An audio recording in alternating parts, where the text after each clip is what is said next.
एक छोटे से गांव में बथुआ नाम का आदमी रहता था। बथुआ बहुत ही आलसी था। वो कोई काम हिलकर नहीं करता था। वो महीने में केवल 1 या 2 दिन ही काम करता था और पूरे महीने घर में खाली पड़ा रहता था। एक दिन बथुआ सोचता है, इतने बड़े घर में मैं अकेला रहता हूँ। अकेले की वजह से मेरा मन भी नहीं लगता। गांव के सभी लोग कितने खुशहाल हैं। बस एक मैं ही हूँ जो फटे हाल जिंदगी जी रहा हूँ। पता नहीं कब तक ऐसे ही चलता रहेगा। क्यों ना मैं भी शादी कर लूँ। अगर मैं शादी कर लूंगा तो मैं भी अपनी पत्नी के साथ हंसी खुशी अपनी जिंदगी बिता सकूंगा। मुझे अपनी शादी के बारे में अशोक चाचा से बात करनी चाहिए। फिर बथुआ अपने चाचा के घर चला गया और चाचा से बोला, चाचा, अब अकेले रहते रहते मैं थक गया हूँ। मैं सोच रहा था अगर तुम मेरी शादी करवा दोगे तो बहुत अच्छा होगा। लेकिन बथुआ, तू कुछ करता तो है नहीं। 1 दिन काम करता है और 4 दिन घर लेटता है। बथुआ बेटा, मेरी एक बात ध्यान से सुनना। जो लोग घर बसाते हैं उन्हें मेहनत मशक्कत करनी पड़ती है और मेहनत मशक्कत तुम करना नहीं चाहते, तो फिर ऐसे कैसे काम चलेगा। चाचा, मैं आपसे वादा करता हूँ मैं खूब मन लगाकर मेहनत करूंगा और पैसे कमाऊंगा। लेकिन आप मेरी शादी करवा दीजिए जिससे मेरा अकेलापन दूर हो जाए। ठीक है बथुआ, मैं जल्द ही कोई अच्छी सी लड़की देखकर तुम्हारी शादी करवा दूंगा। कुछ ही दिनों में अशोक चाचा ने बथुआ की शादी करवा दी। बथुआ जब अपनी पत्नी को लेकर अपने घर पहुंचा तो बथुआ के घर की हालत देखकर उसकी पत्नी सुषमा घबरा गई। वो सोचने लगी, हे भगवान, ये घर है या कबाड़ खाना? क्या हाल बना रखा है घर का। क्या हुआ सुषमा, तुम क्या सोच रही हो? आज से घर तुम्हारा ही है। अब तुम आ गई हो तो तुम्हारी वजह से घर भी खुशहाल हो जाएगा। अब तुम आराम कर लो, मैं किसी काम से बाहर जा रहा हूँ। थोड़ी देर में वापस आ जाऊंगा। सुषमा पूरे घर की अच्छी तरह सफाई करती है और फिर खाना बनाती है। अपनी पत्नी के हाथ का खाना खाकर बथुआ सोचने लगता है, आज वर्षों बाद इतना स्वादिष्ट और पेट भर के खाना खाया है। अब मुझे किसी चीज की चिंता करने की जरूरत नहीं है। रोज सुषमा के हाथ का गर्मा गर्म खाना खाया करूंगा। यूं ही कुछ दिन बीत गए। जब सुषमा ने देखा कि उसका पति सारा दिन घर में पड़ा रहता है, कहीं काम धंधा करने नहीं जाता, तो एक दिन सुषमा अपने पति बथुआ से बोली, आप सारा दिन घर पर सोते रहते हैं, ऐसे कैसे काम चलेगा? आप कुछ करते क्यों नहीं हो? भाग्यवान, अभी थोड़े दिन पहले ही मैं ये सोच रहा था कि मुझे काम की तलाश करनी चाहिए। कब तक सोचते रहोगे? ऐसे सोचने से घर नहीं चलता है, काम धंधा करने से चलता है। अब केवल थोड़ा सा ही आटा बचा है जिससे 2-4 दिन की ही रोटी बन सकती है। अगर तुम काम नहीं करोगे तो भूखा मरने की नौबत आ जाएगी। अरे भाग्यवान, तुम चिंता मत करो। ईश्वर ने चाहा तो मैं जल्द ही कोई काम तलाश कर लूंगा। यूं ही कई दिन बीत जाते हैं। सारा घर का राशन खत्म हो जाता है। सुषमा अपने पति से कहती है, अब घर में भोजन बनाने के लिए कोई भी सामान नहीं है।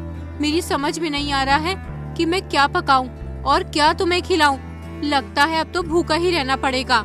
तुम परेशान मत हो सुषमा, मैं अभी घर के राशन का इंतजाम करके आता हूँ। इतना कहकर बथुआ घर से चला जाता है। घर की यह हालत देखकर सुषमा सोचने लगती है, हे भगवान, मैंने क्या सोचा था और ये क्या हो गया? ये आदमी तो एकदम निखट्टू है। इसके साथ जिंदगी कैसे कटेगी? ये तो कुछ काम धंधा करना ही नहीं चाहता है। कुछ ही देर में बथुआ सामान से भरे 2 झोले लेकर अपने घर आता है। इतना सारा राशन का सामान देखकर सुषमा अपने पति से बोलती है, आपके पास तो 1 भी पैसे नहीं थे, तो फिर आप ये सामान कहाँ से लेकर आए? अरे भाग्यवान, मैं ये सारा सामान अपने दोस्त सुधीर की दुकान से उधार लाया हूँ। जब मैं कोई काम करूँगा तो उसके पैसे लौटा दूंगा। तुम ये उधार लाए हो? किसी का उधार करना अच्छी बात नहीं है। तुम कुछ करते तो हो नहीं, फिर उधार कैसे चुकाओगे? अगर तुमने समय पर उधार नहीं चुकाया तो आज उधार देने वाले कल इज्जत खराब करेंगे, तब क्या होगा? तब की तब देखी जाएगी। मैं मूर्ख नहीं हूँ, हर चीज का पहले से ही इंतजाम करके रखता हूँ। अब जब भी घर का राशन खत्म हो जाता तो बथुआ किसी न किसी से पैसे उधार लेकर घर का राशन ले आता। इस तरह उस पर काफी कर्ज हो गया। लोग अपना पैसा लेने के लिए उसके घर आने लगे। इस सब से परेशान होकर सुषमा अपने मायके चली गई। पत्नी के जाने के बाद बथुआ की हालत पहले जैसी हो गई। एक दिन बथुआ सोचने लगा, जब से सुषमा अपने मायके गई है तब से मेरी हालत पहले जैसी हो गई है। ना तो घर में कुछ खाने को है और ना ही अब कोई उधार देता है। कर्ज वालों की सुबह शाम लाइन लगी रहती है। सुषमा सही कहती है कि उधार वालों के पैसे कहाँ से लौटेंगे। मुझे कैसे भी करके इन उधार वालों से अपना पीछा छुड़ाना होगा।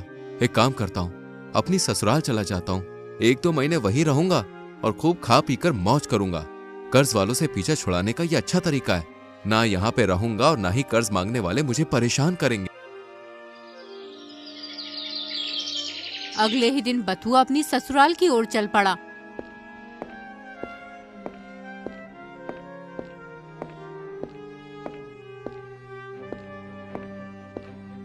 चलते चलते वो बहुत थक गया। पैर में बहुत दर्द होने लगा है।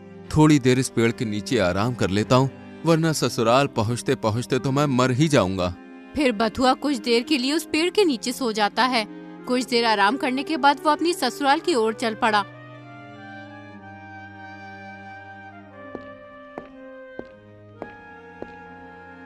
थोड़ी दूर चलने के बाद बथुआ फिर से थक गया।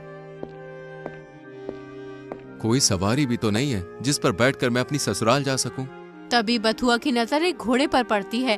घोड़े को देखकर बथुआ खुशी से झूम उठता है। अरे वाह, कितना खूबसूरत घोड़ा है। इससे बेहतर सवारी मेरे लिए और क्या हो सकती है। लेकिन ये घोड़ा है किसका? इसका मालिक कहीं नजर नहीं आ रहा। लगता है ये अपने मालिक की नजर से बचकर भाग गया है। वाह ऊपर वाले वाह, आज तो मजा ही आ जाएगा इस घोड़े की सवारी करके। फिर बथुआ उस घोड़े के पास जाकर उसके पीठ पर बैठ गया। अरे वाह, ये तो बहुत ही सीधा और मासूम घोड़ा है। इसने मुझे अपनी पीठ पर कितनी आसानी से बैठा लिया। अब तो मुझे अपनी ससुराल पहुंचने में बहुत ही कम समय लगेगा। आ मेरे सीधे और शरीफ घोड़े, चल जल्दी मुझे मेरी ससुराल पहुंचा दे। उसके बाद मैं तुझे पेट भर के काले चने खिलाऊंगा। बथुआ के कहते ही घोड़ा चलने लगता है। फिर वो बहुत तेजी से भागता है। घोड़े की रफ्तार इतनी ज्यादा हो जाती है कि बथुआ की हालत खराब हो जाती है। फिर बथुआ घोड़े की पीठ से नीचे जमीन पर गिर जाता है। हाय, मार डाला कमबख्त ने। मैं तो इसे बड़ा सीधा समझ रहा था। लेकिन ये तो एक नंबर का बदमाश निकला। आज मैं इस घोड़े की ऐसी मरम्मत करूंगा कि ये भी जिंदगी भर याद रखेगा कि मेरा भी बथुआ से पाला पड़ा था। रुक, अभी रुक, तुझे मैं अभी मजा चखाता हूँ। फिर बथुआ ने उस घोड़े को एक पेड़ से बांध दिया। उसके बाद उसे पीटने लगा। एकदम बथुआ के दिमाग में ख्याल आया कि कहीं इस घोड़े का मालिक मुझे घोड़े को पीटता हुआ देख न ले। अगर इसके मालिक ने मुझे देख लिया तो मेरी खैर नहीं होगी। फिर बथुआ उस घोड़े को पेड़ से बांधकर अपने ससुराल की ओर निकल पड़ता है। कुछ ही देर में वो अपने ससुराल पहुंच जाता है।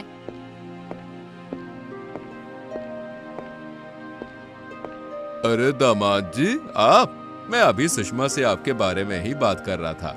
आपकी उम्र तो बहुत लंबी है। आप बताइए, सब ठीक ठाक है ना? हाँ ससुर जी, सब ठीक ठाक है। मुझे आपकी याद आ रही थी, इसलिए आपके दर्शन करने चला आया। पास खड़ी सुषमा सब समझ रही थी कि बथुआ झूठ बोल रहा है। वो तो मुझे लेने आया है। अरे सुषमा, तुम खड़ी खड़ी क्या सोच रही हो बेटा? जाओ दामाद जी के लिए पानी वानी लेकर आओ। सुषमा बथुए के लिए पानी लेने चली जाती है। दामाद जी, मैं किसी काम से बाहर जा रहा हूँ, 1-2 घंटे में वापस आ जाऊंगा। इतने में ही सुषमा बथुए के लिए पानी ले आती है। फिर सुषमा बथुए से कहती है, कैसे हैं जी आप? अरे भाग्यवान, मैं तो मौज में हूँ। तुम बताओ, तुम कैसी हो? जी मैं भी ठीक हूँ। आप दूर से चलकर आए होंगे, थोड़ा आराम कर लो। मैं आपके लिए नाश्ता लेकर आती हूँ। कुछ ही देर में सुषमा बथुए के लिए मिठाई ले आती है। मिठाइयों की थाली देखकर बथुआ अपनी पत्नी से कहने लगा, अरे भाग्यवान, तुम ये मिठाई क्यों लाई हो? मिठाई खा खा कर तो मेरा जी भर गया है। अब तो मेरा मिठाइयों की तरफ देखने का भी मन नहीं करता। बथुआ की ये बात सुनकर सुषमा सोचने लगी, लगता है अब इनका काम धंधा अच्छा चल रहा है, तभी तो ये मिठाइयाँ खाने से मना कर रहे हैं, वरना ये तो बहुत मिठाई खाते थे। अरे भाग्यवान, क्या सोच रही हो? लाओ ये मिठाई मुझे दे दो। अब तुम मेरे लिए इतने प्यार से मिठाई लाई हो, इसलिए थोड़ी बहुत तो खानी पड़ेगी। जाओ, अब तुम मेरे लिए कुछ खाने का इंतजाम करो, मुझे बहुत तेज भूख लगी है। सुषमा बथुआ के लिए खाना बनाने चली जाती है। थोड़ी देर के बाद घर के बाहर शोर मचने लगता है। बथुआ घर से बाहर आकर लोगों से पूछता है, अरे भैया, इतना शोर क्यों मचा रखा है? क्या बात हो गई? दामाद जी, इस आदमी का घोड़ा कहीं भाग गया है। पूरे 5 दिन हो गए, लेकिन अभी तक इसका घोड़ा नहीं मिला है। अपने ससुर की बात सुनकर बथुआ सोचने लगा, कहीं इस आदमी का घोड़ा वही तो नहीं है जिसे मैं पेड़ से बांध करके छोड़ आया हूँ? पता नहीं इस वक्त मेरा घोड़ा कहाँ होगा। मैं उसे बिल्कुल अपने बेटे की तरह रखता था। आप घबराइए मत, आपका घोड़ा जल्दी मिल जाएगा। जरा आप मुझे अपना हाथ दिखाइए। फिर वो आदमी बथुआ को अपना हाथ दिखाने लगता है। हाथ देखते ही बथुआ बोला, तुम्हारा घोड़ा किसी दुश्मन ने गांव के बाहर वाले जंगल में एक पेड़ से बांध रखा है। लेकिन दामाद जी, आप इसका हाथ देकर इतने विश्वास से कैसे बता सकते हो कि घोड़ा बाहर वाले जंगल में पेड़ से बंधा है? वो सब तो आपको मैं बाद में बताऊंगा। पहले आप जल्दी से घोड़े को लेने जाओ, इससे पहले कि उस घोड़े को कोई और खोलकर ले जाए। वो आदमी जल्दी से गांव के बाहर वाले जंगल में पहुंच जाता है। कुछ देर तलाश करने के बाद उस आदमी को घोड़ा एक पेड़ से बंधा हुआ मिल जाता है, जैसे कि बथुआ ने बताया था। उसके बाद वो आदमी अपने घोड़े को लेकर गांव की ओर चल पड़ता है और फिर अपने घोड़े से कहने लगता है, अरे मेरे प्यारे घोड़े, मैंने तुझे कहाँ कहाँ तलाश नहीं किया, हर जगह ढूंढा, लेकिन तू मुझे कहीं नहीं मिला। अगर सुषमा का पति मुझे नहीं बताता तो शायद तू मुझे कभी मिल ही नहीं पाता। तेरे बगैर तो यार मैं बिल्कुल अकेला पड़ गया था। वो आदमी घोड़े को लेकर घर आ गया और खुशी खुशी गांव वालों से कहने लगा, अरे भाइयों, सुषमा का पति तो बहुत ही बड़ा अंतर्यामी है। उसने मेरा हाथ देखने मात्र से ही मेरे घोड़े का पता बता दिया। अगर तुम्हारी भी कोई परेशानी हो या कोई चीज खो गई हो तो तुम सुषमा के पति को अपना हाथ दिखाकर उसके बारे में पता कर सकते हो। ये बात सुनकर सभी गांव वाले बथुआ की प्रशंसा करने लगे। सुषमा भी अपने पति की प्रशंसा होते देख खुश हो गई। एक दिन रात के समय बथुआ को बेचैनी सी हो रही थी, इसलिए वो घर से बाहर आ गया और फिर वो घूमने लगा। घूमते घूमते वो जंगल पहुंच गया। जंगल में उसका सामना चोरों से हो गया। चोरों को देखकर बथुआ बहुत घबरा गया। चोरों के सरदार ने बथुआ से पूछा, कौन हो तुम और इतनी रात में जंगल में क्या कर रहे हो? बथुआ बहुत ज्यादा डर गया। वो सोचने लगा, अगर मैंने इन्हें सच नहीं बताया तो ये चोर मुझे मार डालेंगे। ऐसा करता हूँ, इनसे झूठ बोल देता हूँ कि मैं भी चोर हूँ। तुम्हें सुनाई नहीं दिया मैंने क्या कहा? अरे भाई, गुस्सा क्यों हो रहे हो? मैं भी आप लोगों की तरह एक चोरी हूँ। बस फर्क इतना है कि तुम लोग एक साथ मिलकर चोरी करते हो और मैं अकेला चोरी करता हूँ। आज कहीं भी चोरी नहीं कर पाया, इसलिए थक हार के अपने घर जा रहा हूँ। अच्छा, तो तुम भी हमारी तरह एक चोरी हो। अब तुम्हें घबराने की कोई जरूरत नहीं है। तुम एक काम करो, हमारे साथ चलो। हमारे साथ चोरी करोगे तो खूब मौज करोगे। बेचारा बथुआ मरता क्या ना करता, ना चाहते हुए भी उसे चोरों के साथ जाना पड़ा।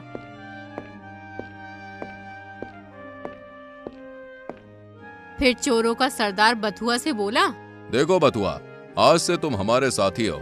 मेरी एक बात ध्यान से सुनो। हम जिस घर में भी चोरी करने जाएंगे उस घर से हमें केवल वही सामान चुराना है जो कीमती हो, और अपनी कोई भी ऐसी चीज वहाँ नहीं छोड़ना जिससे हम पकड़े जाएं।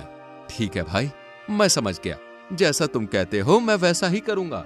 फिर वो सब एक घर में चोरी करने के लिए घुस गए। सभी चोर चुपचाप सामान चुराने लगे। तभी बथुआ की नजर एक पीतल की परात पर पड़ी। रात होने की वजह से वो परात सोने की तरह चमक रही थी।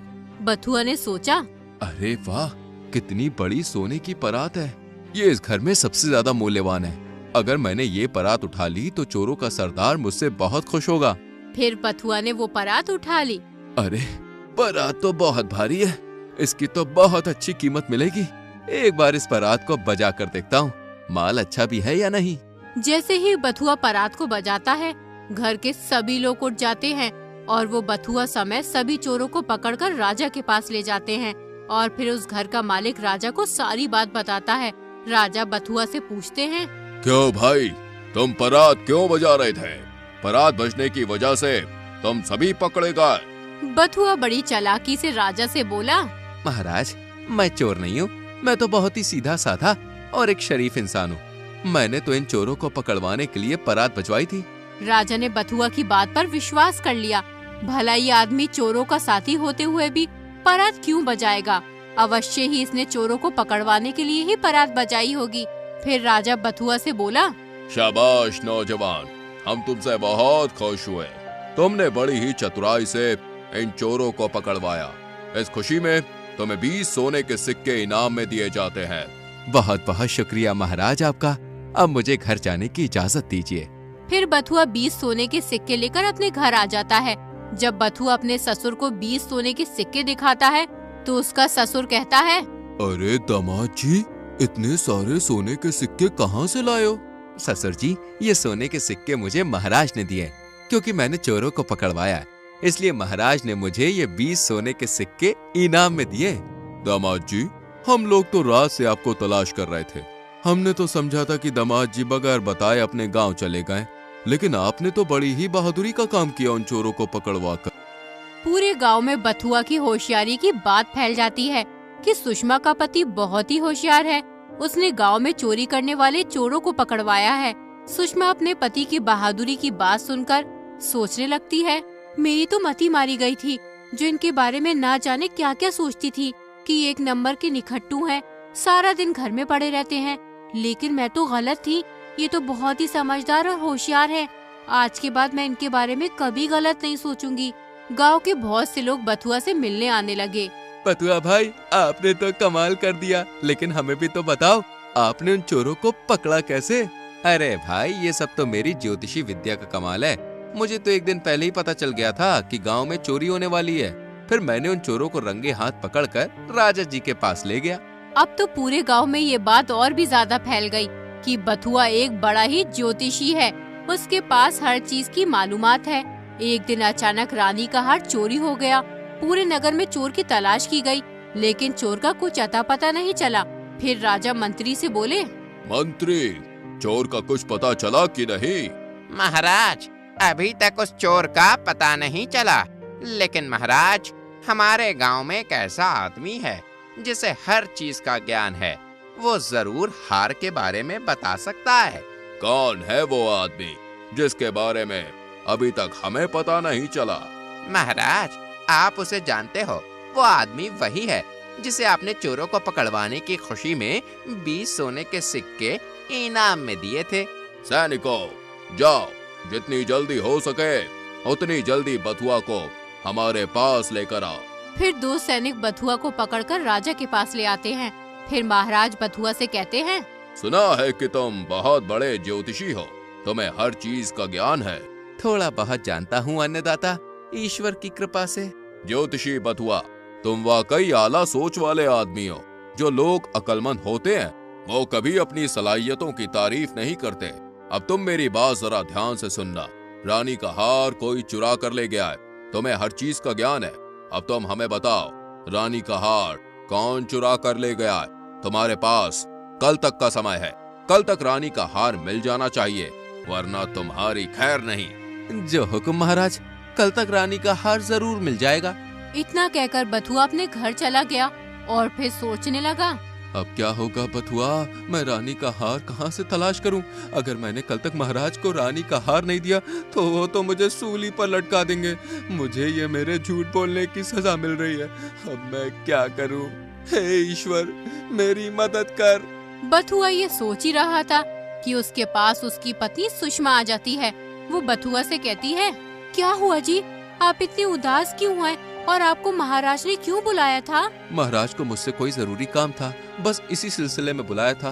अच्छा, अब तुम जाओ और मुझे कुछ देर आराम करने दो, मैं बहुत थका हुआ हूँ। फिर बथुआ घर के बाहर चारपाई पर लेट गया। वो पूरी रात सोचता रहा कि कल राजा मुझे मार देगा, इसलिए उसे नींद भी नहीं आ रही थी। तो बथुआ उठकर बैठ गया और खुद से ही बातें करने लगा। आरी निंदिया, सुबह राजा गर्दन काटे तो हारी, इससे पहले राजा तो हारी गर्दन काटे, उससे पहले तू आ जा। बथुआ ये बात खुद से इसलिए कह रहा था कि नींद तुम जल्दी आ जाओ, सुबह तो राजा मेरी गर्दन काट ही देगा। लेकिन बथुआ की ये बात उसके पड़ोस में रहने वाली औरत सुन लेती है। उसका नाम निंदिया था। वो राजमहल में काम करती थी। वो ही रानी का हार चुरा कर लाई थी। बथुआ के मुंह से ये बात सुनकर वो औरत डर जाती है। अरे, लगता है बथुआ ज्योतिषी को मेरे बारे में पता चल गया है। अब वो राजा को बता देगा, फिर राजा मुझे और मेरे पति को मार देगा। फिर वो औरत बथुआ के पास पहुंच जाती है और बथुआ से कहती है, अरे मुझे माफ कर दो ज्योतिषी, आप महाराज को मत बताना कि हार मैंने चुराया है, वरना महाराज मुझे और मेरे पति को मार देंगे। मुझे कैसे भी बचा लो, मैं लालच में आ गई थी। ठीक है, मैं राजा को तुम्हारे बारे में नहीं बताऊंगा। जाओ, वो हार मुझे ला कर दो। फिर निंदिया बथुआ को वो हार लाकर दे देती है। अगली सुबह हार लेकर बथुआ राजा के पास पहुंच जाता है और फिर वो हार राजा को दे देता है। रानी का हार देकर महाराज बहुत खुश होते हैं और वो बथुआ से कहते हैं, बथुआ ज्योतिषी, तुम्हारा जवाब नहीं, वाकई हर चीज का ज्ञान है। हम तुमसे बहुत खुश हैं, इसलिए हम तुम्हें 100 सोने के सिक्के देना चाहते हैं। फिर राजा बथुआ को 100 सोने के सिक्के देकर विदा कर देते हैं। अब बथुआ के पास काफी धन इकट्ठा हो गया था। फिर बथुआ अपनी पत्नी को लेकर अपने गांव चला जाता है और वो अपना सारा कर्ज चुका देता है। उसके बाद बथुआ एक बहुत ही आलीशान घर बनाता है और अपनी पत्नी के साथ खुशी से जीवन बिताता है।